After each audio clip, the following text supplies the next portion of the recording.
എല്ലാവർക്കും നമസ്കാരം. എൻ്റെ പേര് നിരഞ്ജൻ. ഞാൻ ശ്രീകൃഷ്ണ സ്കൂളിൽ 10 സിയിലാണ് പഠിക്കുന്നത്. അപ്പൊ ഞാനിന്ന് വന്നിരിക്കുന്നത് ലഹരി വിരുദ്ധ ദിനത്തോടനുബന്ധിച്ച് കുറച്ച് കാര്യങ്ങൾ പറയാൻ വേണ്ടിയാണ്. ഇന്ന് പലർക്കും ജീവിതം കൈമോശം വന്നുകൊണ്ടിരിക്കുകയാണ്. കാരണം എന്താണെന്ന് വെച്ചാൽ നമ്മുടെ സമൂഹത്തിൽ നിന്ന് കാണുന്നുണ്ട്, അറിഞ്ഞും അറിയാതെയുമായിട്ട് പല ആൾക്കാരും ലഹരിക്ക് അടിമകളായിക്കൊണ്ടിരിക്കുകയാണ്. കാരണം എന്താണെന്ന് വെച്ച് കഴിഞ്ഞാൽ പല കൂട്ടുകാരും അവരുടെ സുഹൃത്തുക്കളോട് പറയും, എടാ നീ ഇത് കഴിച്ചു നോക്ക്, അടിപൊളിയാണ്, ഇത് കഴിച്ചാൽ നമുക്ക് പവർ ഉണ്ടാവും, എന്തിനും നേരിലുള്ള ശക്തി ഉണ്ടാവും, കരച്ചിൽ വരില്ല. അങ്ങനെ പലതരത്തിലുള്ള വാക്കുകൾ നമ്മളതിനെ പ്രേരിപ്പിച്ച് നമ്മൾ പലതരത്തിലും അടിമകളാകുന്ന കാലമാണ് ഇപ്പോൾ നമ്മൾ നടന്നുകൊണ്ടിരിക്കുന്നത്. അതുപോലെ തന്നെ ലഹരി നമ്മൾ ഉപയോഗിക്കുന്നത് കൂടുതലും കാണപ്പെടുന്നത് പല ആളുകളും രാത്രി ഉറക്കം ഉളച്ച് ഗെയിമുകളാണ് കൂടുതലും കണ്ടുകൊണ്ടിരിക്കുന്നത്, കളിച്ചുകൊണ്ടിരിക്കുക. അപ്പൊ ആ ഉറക്കം നമുക്ക് ഉറങ്ങാണ്ടിരിക്കാൻ വേണ്ടിയിട്ട് പല ആൾക്കാരും ലഹരി ഉപയോഗിക്കുന്നുണ്ട്.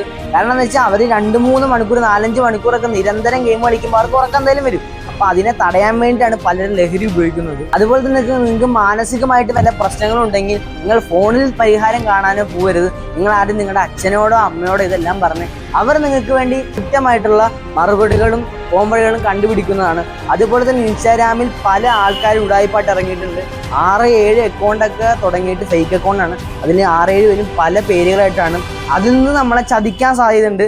അതും ഒരു അഡിക്ഷൻ ആയിട്ട് വരാറുണ്ട്. അതൊരു ലഹരിയാണ്. ആദ്യം പറഞ്ഞാൽ നമ്മൾ ആട് സംസാരിക്കുന്നത്, പക്ഷെ ആൾ ഒറിജിനൽ അല്ല. അങ്ങനെയൊന്നും നിങ്ങൾ ബന്ധപ്പെടരുത്. അതും മാത്രമല്ല, അതിലൂടെ ലഹരി കടത്തുന്ന പല ഉടായ്പകൾ കാണപ്പെടുന്നുണ്ട്. അതിലൊന്നും നിങ്ങൾ ചാടി വീഴരുത്. ഈ മനോഹരമായിട്ടുള്ള ഭൂമിയിൽ വന്ന് പിറക്കാൻ സാധിച്ചത് നമ്മുടെ എല്ലാവരുടെയും ഒരു ഭാഗ്യമാണ്. ഒന്ന് ആലോചിച്ച് നോക്കി, നിങ്ങൾ എല്ലാവരും നമ്മുടെ ഈ ഭൂമിയിൽ തന്നെ കാണാനായിട്ട് എന്തെല്ലാം കാര്യങ്ങളുണ്ട്. മനോഹരമായിട്ടുള്ള പ്രകൃതിയാണ് നമ്മുടെ ഭൂമിയിലുള്ളത്. അപ്പൊ നിങ്ങൾ അതെല്ലാം ആസ്വദിക്കുക. ലഹരിക്കെതിരെ പോരാടിക്കൊണ്ട് നമ്മുടെ ഈ പ്രകൃതിയെ പച്ചപ്പിലെ നോക്കി ആസ്വദിച്ച് ഒരു ചെടി നട്ട് അത് വളരുന്നത് കണ്ട് അതിൽ നിന്ന് നിങ്ങൾ സന്തോഷം നേടുകയാണ് ചെയ്യേണ്ടത്. ലഹരി പലതരത്തിലുണ്ട്, നിങ്ങൾ അതിലൊന്നും ചാടരുത്. നമ്മുടെ ലഹരി എന്താണെന്ന് വെച്ച് കഴിഞ്ഞാൽ നമ്മുടെ ആക്ടിവിറ്റീസ് കലാപരമായിട്ടും കായികപരമായിട്ടും വായനപരമായിട്ടും പല രീതികളിലേക്ക് നിങ്ങൾ ചെല്ലുക.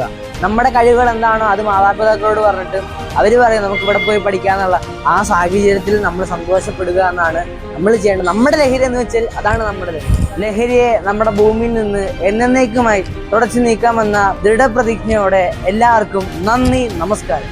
എൻ്റെ ലഹരി എന്താണെന്ന് വെച്ച് കഴിഞ്ഞാൽ ഇതാണ് എൻ്റെ ലഹരി.